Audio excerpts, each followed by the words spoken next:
Hello friends, welcome back to the new tutorial of the Node.js TypeORM TypeScript and the MySQL. Today we are going to create the REST API using the MySQL TypeORM TypeScript in Node.js.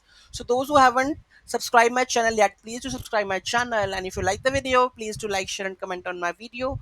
I have already posted my previous video regarding the connection, so I'm just adding the extended version of the REST API. So first you have to watch the connection part, then you will come to know about the REST API section. Okay, so let's have a look on that one.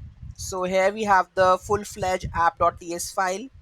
So here we have a express, then we have a connected DB type ORM, then we have a users. One thing I think I have missed in the previous one, that is the extensions to be installed.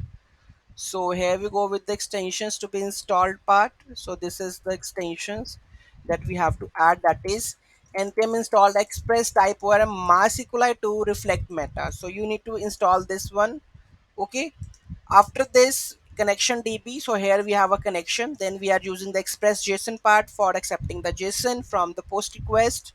Okay, here is the port. Okay, next that is getting all the users, so connection get repository user and await repository to find, and here we are returning all the user sections. If I go and just check all with the with the get request, you can see that all the users listing.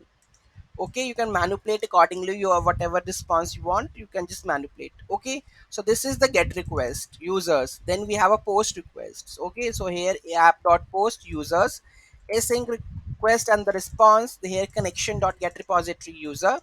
So here we have a connection, then we are requiring body for getting whatever we have, the username and the email from the body request, then new initialize the new user, then username and the email, then user repository to save the user to the database.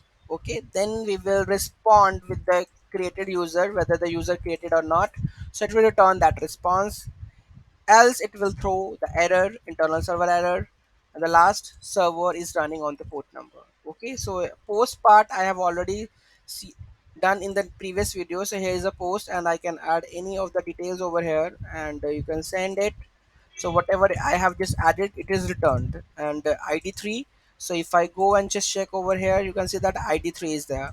Okay, so this is how we are able to create the REST API part also using the MySQL TypeORM TypeScript Node.js.